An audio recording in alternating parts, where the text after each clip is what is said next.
वो कॉरिडोर में लिफ्ट का इंतजार कर रहे थे। ग्लेन मार्क को तक रहा था जो गहरी सोच में डूबा हुआ था।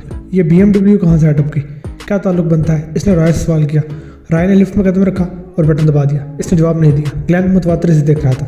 तुम्हें ग्राउंड फ्लोर के लिए जी दबाना चाहिए था जहाँ से हम आए थे। राय ने खामोशी बरकरार रखी। वो अंडरग्राउंड गैराज में लिफ्ट से बाहर आया। वहाँ मध्यम रोशनी थी। इंजन ऑयल की कमज़ोर बू माहौल में बस गई थी। वो चलते रहे। फेरारी, जगुआर, मजीद स्पोर्ट्स कार्स के पास से गुजरते हुए राय थम गया। चमकदार सिल्वर BMW X5 को घूर रहा था। फिर हरकत में आया, शीशों से अंदर झांका, बाद अज़ा घुटनों के बल बैठ गया। इसने झुककर गाड़ी के नीचे देखा। रात में पोकर खेलकर अपनी गाड़ी के लिए यहाँ आया तो ये गाड़ी कीचड़ में लुढ़ी हुई यहाँ अंदर दाखिल हो रही थी। नोटिस में इसलिए आई कि BMW तकरीबन मुझ पर चढ़ गई। दूसरी बात ये कि ऐसी 4 व्हील इतनी गंदी हालत में ब्राइटन के मरकज़ में नजर आना गैर मामूली बात थी। क्या तुम्हें यकीन है कि ये वही कार है? ग्लेन ने सवाल किया। राय ने खोपड़ी को उंगली से बजाया। Number plate. फिर क्या मतलब हुआ? तुम बताओ। उल्टा राय ने सवाल किया। एक गुमशुदा ताबूत, जंगल, कीचड़ में लथपथ कार, बचने वाला वाहिद आदमी जो वकील से मिलना चाहता हो, कैमियन आइलैंड का बैंक अकाउंट। बू आ रही है। बू नहीं, बदबू कहो। खासी बदबू आ रही है। राय ने तस्वीर की। बल्कि सड़ांध। फिर क्या करेंगे? मार्ग को तफ्तीश के लिए तहवील में ले। राय ने इनकार में गर्दन हिलाई। आदमी होशियार है, हमें भी होशियारी का मुजाहरा करना पड़ेगा। क्या करोगे? फिलहाल इसे इस्तेमाल करेंगे। राय ने माइकल का ब्रेसलेट निकाला। तुम्हें जागते रहना है, जिंदा रहना है तो जागते रहो। हाइपोथर्मिया की वजह से तुम्हें ऊँघ आती है, सोते ही तुम कोमा में चले जाओगे, फिर मौत के मुंह में। ठंड से हालत अब तक थी, बदन कांप रहा था, आवाज़ें आ रही थी, दिमाग धोखा दे रहा था, कान में एक्सरे की सरगोशियाँ आ रही थी, पानी माइकल के मुंह में जा रहा था, चेहरा ताबूत के छत से चिपका हुआ था। टॉर्च नकारा हो गई थी। वाकी टाकी को बचाते बचाते इसका हाथ सुन हो गया था। हर चंद मिनट बाद वो सांस रोककर खुद को ढीला छोड़ देता और पानी में डूब जाता। सांस छूटने से पहले वो चेहरा फिर ताबूत की छत से लगा लेता। वाकी टाकी वाला दुखता हुआ हाथ इसने किसी न किसी तरह मुस्तकिल ऊपर रखा हुआ था। मौत के कदमों की आहट इसे साफ सुनाई दे रही थी। कई मरतबा इसे गंदा पानी पीना पड़ा। Please, O please, somebody please, O please help me, मदद करो मेरी। ग्लेन राय की हदायत के मुताबिक ड्राइव कर रहा था। मुख्तलिफ रास्तों से गुजरता हुआ वो साल्डीन के बीच हेवन पर आया। ज़रा सी देर बाद गाड़ी पहाड़ी सड़कों पर रवाना थी। वो एक पुराने छोटे घर के सामने आ रुके। डोरबेल बजाने पर कुछ देर में दरवाज़ा खुला। सफ़ेद दाढ़ी वाला एक आदमी नजर आया। इसकी उम्र 70 वर्ष के लगभग थी। लंबे बाल इसने पोनीटेल की शक्ल में बांधे हुए थे। इसने इस तरह राय का हाथ थामा जैसे किसी गहरे गुमशुदा दोस्त से मिलकर आ रहा हो। राय ने ग्लेन का तारुफ कराया। दोनों ने एक दूसरे से हाथ मिलाया। तीनों एक साथ अंदर दाखिल हुए। तंग से हालवे से गुजरकर वो सिटिंग रूम में आए। गोल बलूत की मेज़ के साथ 4 कुर्सियाँ रखी हुई थी। मेज़ खिड़की के करीब थी। मेज़बान ने इन्हें खाली कुर्सी पर बिठाया और कमरे से निकल गया। कुछ ही देर बाद उम्र रसीदा रॉनी फ्रेम के एक ट्रे के साथ कमरे में आई। ट्रे में चाय के 3 मग थे और एक प्लेट में बोरियन बिस्किट। ट्रे इसने मेज़ पर रख दी। हेलो राय। वो मुस्कुराई। ग्लेन की तरफ भी दोस्ताना अंदाज में हेलो कहा। आपसे मिलकर खुशी। ग्लेन बोला, मैं डिटेक्टिव सार्जेंट ग्लेन ब्रोनस हूँ। रस्मी बातचीत के बाद राय ने मुद्दा बयान किया। हैरी फ्रेम भी वहाँ आ गया। वो खामोशी से सुनता जा रहा था। फिर अंदर चला गया। वापस गया तो इसके हाथ में एक नक्शा था। एक कुर्सी संभाल कर वो बोला, गुमशुदा आदमी माइकल हैरिस। राय ने कहा। हैरी फ्रेम ने बिस्किट की प्लेट एक तरफ की और मशरकी 6 का नक्शा मेज पर फैला दिया। राय ने जेब से ब्रेसलेट बरामद किया और रॉनी फ्रेम के हवाले कर दिया। रॉनी ने ब्रेसलेट हाथ में लेकर आंखें बंद कर ली। कुछ देर बाद इसने आंखें खोली। इन दोनों को यूं देखा जैसे वो इनके लिए अजनबी हूँ। अब रॉनी ने दोनों कुहनियाँ मेज़ पर टिकाकर सर हाथों में ले लिया और अजनबी जुबान में बड़बड़ाने लगी। राय ग्लेन की तरफ देखने से परहेज कर रहा था। रॉनी ने फिर आंखें खोली और नक्शे की तरफ देखते हुए अपने लिबास की किसी जेब से एक डोरी निकाली। डोरी के सिरे पर शीशे की गोली लटक रही थी। वो सीधी होकर बैठ गई। डोरी को अंगूठे और उंगली के दरमियान पकड़कर गोली को पेंडुलम की तरह नक्शे पर हिलाना शुरू कर दिया। वो गिरदोपेश से बेनियाज थी और ज़हरीला बड़बड़ा रही थी। इंच इंच करके पेंडुलम पूरे नक्शे पर घूम रहा था। बड़ा नक्शा लाओ, रॉनी ने हुक्म दिया। नया नक्शा देखकर ग्लेन की आंखें चौड़ी हो गई। नक्शे में मशरकी और मगरबी 6 का इलाका हाथा किया गया था। पेंडुलम ने फिर हिलना शुरू कर दिया। राय ने ग्लेन की बढ़ती हुई बेकरारी को महसूस कर लिया था। अचानक पेंडुलम ब्राइटन की एक महदूस कोस पर ठहर गया। राय ने रॉनी को देखा जिसने आंखें खोल दी थी। तुम्हारा आदमी यहाँ है। वो बोली। ब्राइटन नहीं, ये मुमकिन नहीं, राय ने कहा। रॉनी ने एक इशारा किया और हैरी फ्रेम ने एक लार्ज स्केल स्ट्रीट मैप फ्राहम कर दिया। रॉनी ने फिर अपने गैर मरी फन का मुजाहरा किया और पेंडुलम 1 मिनट में मुख्तसर दायरे पर आकर रुक गया। ये जगह कैंपटाउन थी। हाँ, वो यहाँ है, रॉनी ने ऐलान किया। राय ने ग्लेन को देखा। रॉनी ये गलत है। वो बोला, हम कैंपटाउन से आ रहे हैं, हम इसके पार्टनर से मिले हैं। मेरा पेंडुलम गलत नहीं बताता। लेकिन ये ब्रेसलेट किसका है? रॉनी ने सवाल किया। माइकल का। तो फिर माइकल वहीं मिलेगा। ये क्या असरार है? ग्लेन ने ताज्जुब से कहा। वो हैरी फ्रेम के घर से दूर होते जा रहे थे। राय का जहन सोचों के गर्दाब में चकरा रहा था। लम्हा भर के लिए फर्ज कर लेते हैं कि रॉनी दुरुस्त कह रही है। राय ने पुरसोच अंदाज में कहा। लम्हा भर के लिए फर्ज कर लेते हैं कि अब कुछ खाना पीना बहुत नागुज़ीर हो गया है। ग्लेन ने जवाबन कहा। बहुत खूब। राय मुस्कुराया। वो दोनों पहाड़ी चोटी पर मौजूद मैं खाने में जा बैठे। शिकम परवरी के दौरान बातें करते करते ग्लेन ने कहा, रॉनी फ्रेम ने मुझे परेशान नहीं हैरान परेशान कर दिया है। अजब पुरस्कार औरत है। एडम मैथ्यू याद है? हाँ, चंद साल पहले की बात है। तुम 8 साल लड़के की बात कर रहे हो ना? राइट, रॉय ने कहा। वो लड़का घर से हुआ था और तुमने इसे गेट विक एयरपोर्ट के हैंगर से ढूंढ निकाला था। तुम्हारी सुराग रसानी अरूज पर थी। इस केस के बाद तुम्हें तरक्की मिली। ग्लेन ने अपनी याददाश्त का मुजाहरा करते हुए कहा, ऐसा ही है। सिर्फ एक बात से तुम बल्कि कोई भी वाकिफ नहीं है कि मैंने इसे क्यों कर तलाश किया था। दरअसल हकीकत मैंने किसी को नहीं बताई थी। वो सुराग रसानी का कोई आला नमूना नहीं था। वो रॉनी फ्रेम के पेंडुलम का कमाल था। इसलिए तुम इस पर भरोसा करते हो? हाँ, रॉनी ने मुतअद्दिद केस में मेरी मदद की है, लेकिन ऐसा नहीं है कि मैं हर मरतबा इसी की तरफ दौड़ पड़ूँ। अगर ऐसा हो तो मेरी सुराग रसानी महदूद होते होते खत्म हो जाएगी। दूसरा ये कि रॉनी का मावराई इल्म भी महदूद है, वरना मैं अपनी बीवी तक बहुत पहले पहुंच चुका होता। जब मेरी छठी इस बेबसी का इशारा करती है तब भी मैं रॉनी से रब्ता करता हूँ। माइकल के केस में एक संगीन दुश्वारी ये है कि हमारे पास वक्त नहीं है। रॉय ने बियर का घूंट लिया फिर गोया हुआ। मैं शोर नहीं मचाता, लेकिन सुरेश के केस में रॉनी वाला जरिया बेनकाब हो गया। अवाम और डिपार्टमेंट को ये पसंद नहीं है। पुलिस में कैरियर बनाना है तो पुलिस रूल्स के मुताबिक चलना चाहिए, जबकि मैं रिजल्ट पर तवज्जो देता हूँ, मदद कहीं से भी मिले। अलबत्ता मैं मानता हूँ ऐसे मामलात में मुझे दिफाई पोजीशन इख्तियार करनी पड़ती है। चलो पेट पूजा के लिए कुछ मंगवाओ, ग्लेन ने फरमाइश की। फिर दिमाग तुम्हारी बातें हजम करेगा।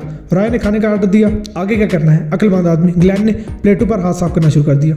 रॉय ने घड़ी देखी। जुमे की रात 9 बज रहे थे। एश टाउन फॉरेस्ट की तरफ जाएंगे। नहीं मालूम क्या हासिल होगा। अगर माइकल तमाम तर मजाक से पलातर कोई अजीम मजाक तहलीक करने जा रहा है तो फिर कल का दिन हकीकत सामने ले आएगा। लेकिन तुम्हारी रॉनी का पेंडुलम तो कैंप टाउन की तरफ इशारा कर रहा है और मार्क का अपार्टमेंट जिस बिल्डिंग में है, मेरा मतलब 1 एलन भी कैंप टाउन में है। ग्लेन ने एतराफ़ किया। हाँ यार, मैं उलझ गया हूँ। रॉय ने एतराफ़ किया। कहीं एशली ने गलत ब्रेसलेट तो नहीं पकड़ा दिया? रॉय ने ग्लेन को देखा। तुम्हारा दिमाग तो काम कर रहा है। वो मुस्कुराया। अकेले हम जंगल में क्या करें? क्या कोई प्लान भी नहीं है? तो रॉय ने कहा, क्या है? सब्र करो, मेरा जहन साफ नहीं है। एशले ढीले डाले ड्रेसिंग गाउन में अपने बिस्तर पर थी।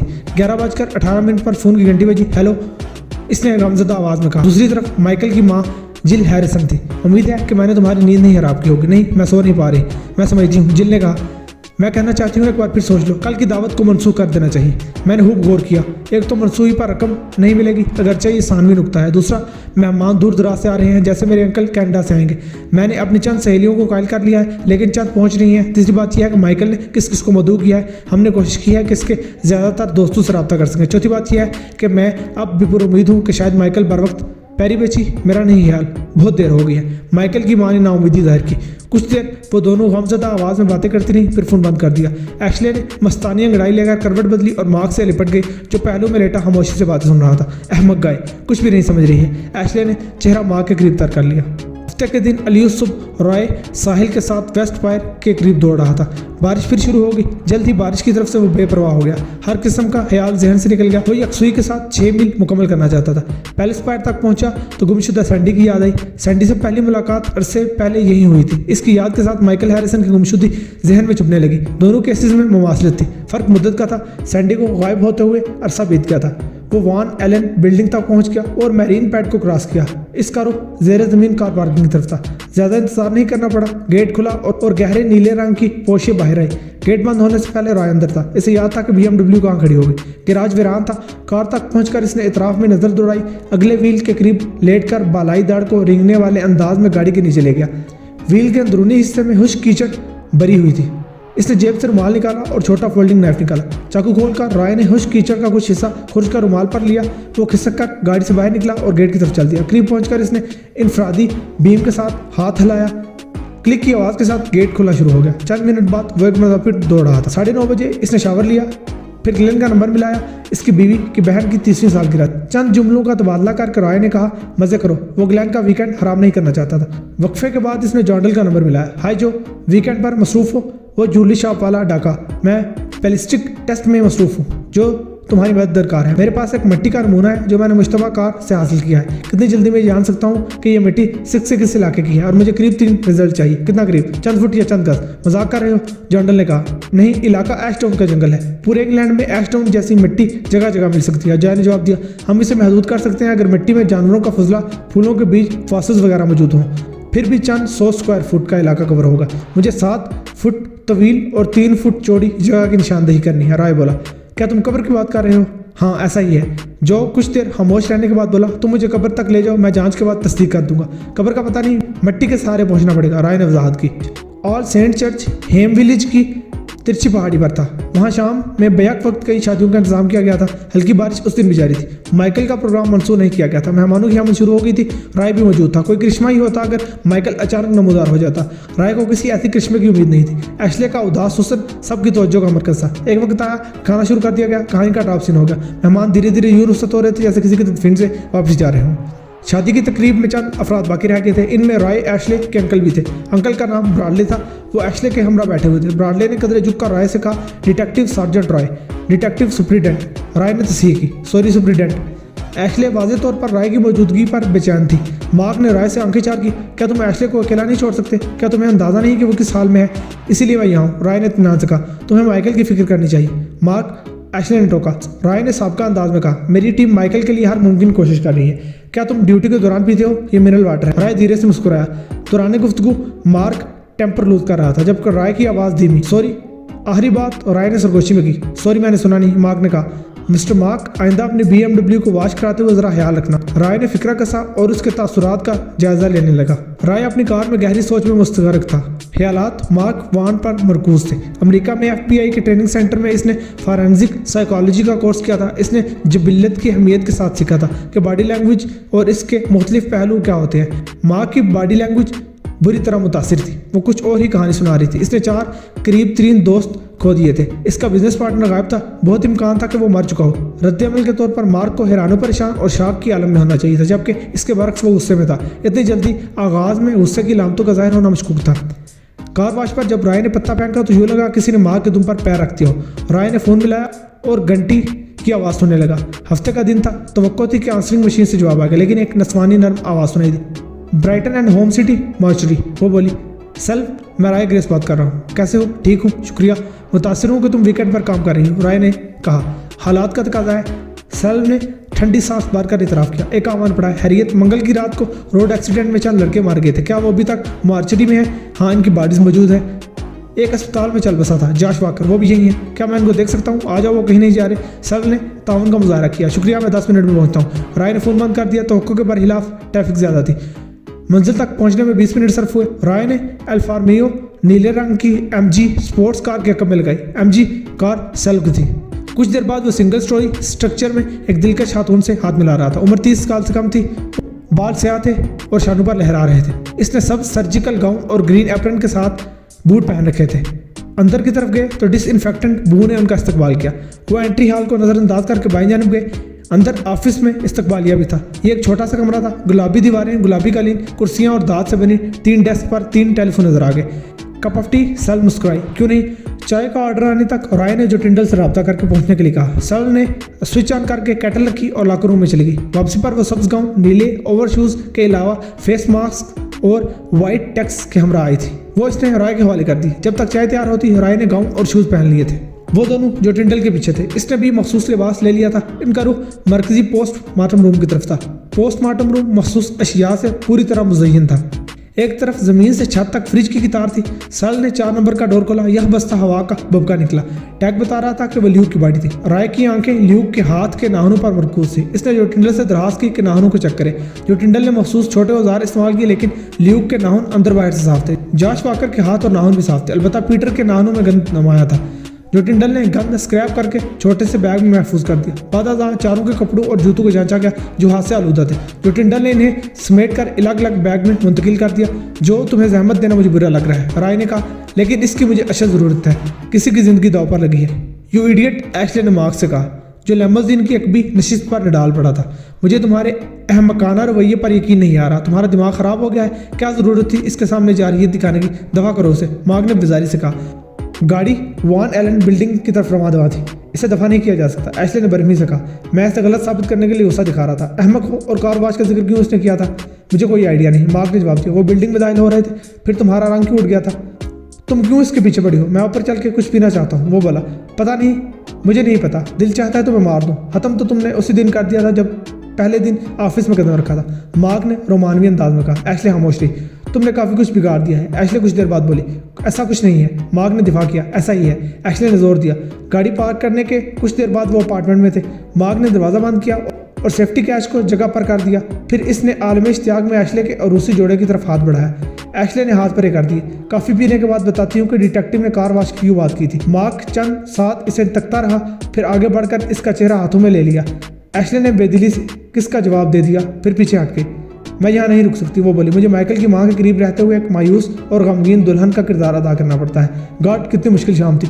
मार्क ने फ्रिज से बोतल निकाली और सोफे पर गिर गया। शादी का दिन है, क्या ख्याल है? मार्क ने जुबानी अंदाज इख्तियार किया। एशले ने नफी में सारी लाया। क्या तुम मुझसे मोहब्बत नहीं करती? करती हूँ। इसका अंदाज पुरजोश नहीं था। हालात बिगड़ रहे हैं, मुझे माइकल की माँ के पास जाकर अदाकारी करनी है, सुर आंखें दिखानी है, रोना है। वो लड़खड़ाता हुआ उठा और एशले को बाहों में ले लिया।